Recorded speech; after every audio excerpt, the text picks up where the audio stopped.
I am a simple man. I like cool weapon designs, I like to fly through the air, and I like to do big damage. With the Insect Glaive, these things don't always go hand in hand. If you've been following my channel over the past week, which you definitely should if you haven't, you might have seen a few short clips of me attempting to push the limit of how high the glaive can truly go. What I've shown so far has only scratched the surface. Today I'm going to be explaining in detail my process in achieving what I believe to be my absolute highest damage value possible for the Insect Glaive, given the talismans available to me. Two builds, one without any talisman requirements whatsoever, and the other being what I use to hit my record number, as well as how you can both replicate this and potentially go even higher if you have the right talisman.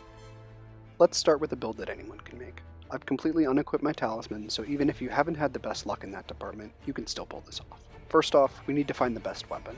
The Diablo's Tyrant Rod and Rajang Metal Mauler both seemed like competitive options with such high raw damage, but unfortunately both need a substantial amount of handicraft in order to reach white sharpness for a 12% damage buff. The Rampage Glaive seemed competitive, but unfortunately the only accessible natural white sharpness type also suffers a massive attack debuff, and Attack Surge tanks the affinity into the ground. Without equipping any skills for the third section, the damage is high but not necessarily the most possible. So ultimately, the Tigrex Glaive felt like the optimal pick, with natural white sharpness and one of the highest base attacks of any glaive currently in the game. Side note, I love this weapon. I actually find myself using this Partbreaker set for farming way more often than I use the Nargacuga weapon. Anyways. Now for the armor.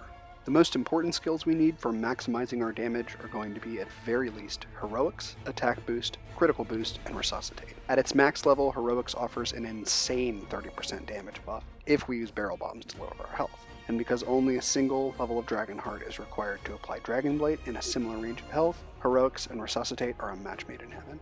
Attack Boost is an obvious choice, but reaches a substantial soft cap after level 4, making prioritizing the first levels of other skills far more important for increasing damage once the cap is reached. While the typical other skill matched with a set like this in the meta tends to be Resentment, unfortunately in testing I found that the base health recovery speed is too fast to fully charge your Diving Wyvern before the attack buff wears off, so using this won't be possible. This armor set provides the basic blueprints for the idea, and using 4 level 2 decoration slots, we can max both Heroics and Critical Boost. With the Talisman slot open, you're free to include skills such as Weakness Exploit, for instance, to greatly increase your chance to land some of the heaviest crits possible with Insect Glaive. But I had something else in mind.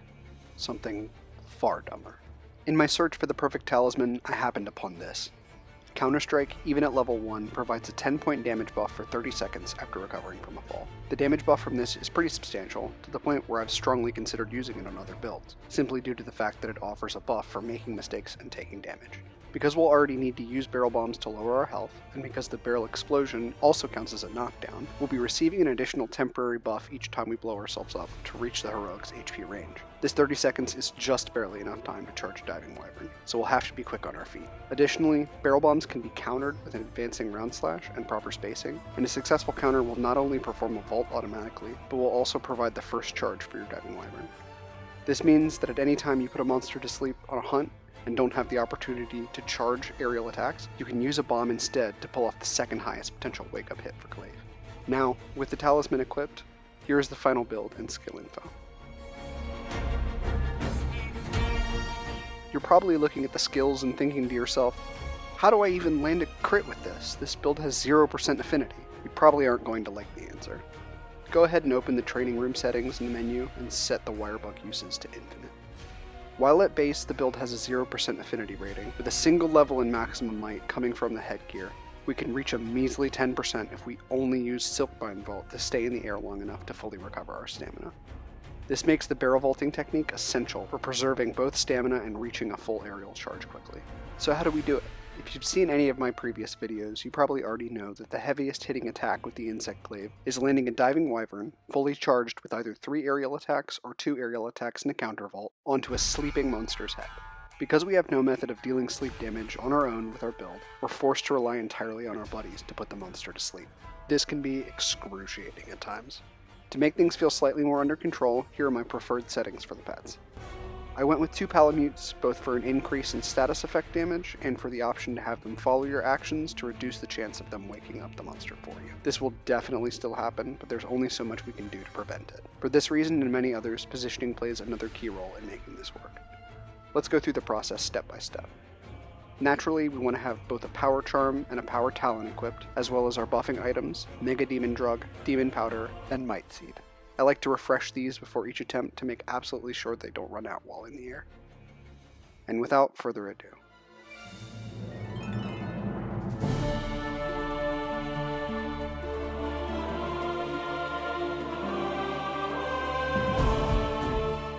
now that we're in Heroics range, start by placing 2 barrel bombs fairly far apart, with one ideally being close to the dummy. Next, you'll want to collect your Kinsect essences. I found that stunning the dummy with a blunt Kinsect during this part can help to judge the timing, and tagging with the Kinsects also forces your buddies to keep attacking and building the sleep status effect. Once you've collected your buffs, we're ready to move on to the truly challenging part. Start by attacking the far barrel. Immediately, use a wirefall to recover and position yourself for a barrel launch. Use the second barrel to vault and receive the first charge.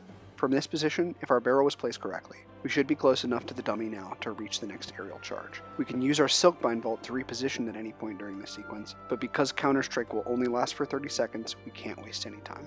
For both this juggle and the next, you'll want to position yourself to minimize the amount of hits in your aerial combo that make contact with the dummy to preserve the small amount of white sharpness available. If you use the barrel launch, this will be much less of an issue, but is still important to keep in mind regardless. This glaive can lose white sharpness very fast. Use your Silkbind Vault outwards to position yourself correctly for the third charge.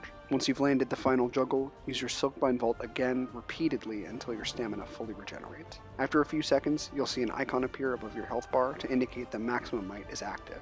Continue bouncing back and forth until the dummy falls asleep. You can adjust your position in the final moments with a mid-air evade. Maximum might will stay active for a few seconds as long as you're fast with the diving wyvern.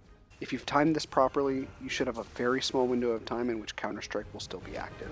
With every piece falling into place, the only challenge left to overcome is landing a crit successfully.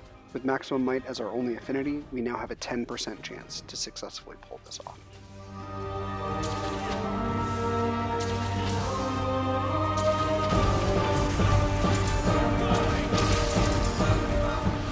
And there you have it.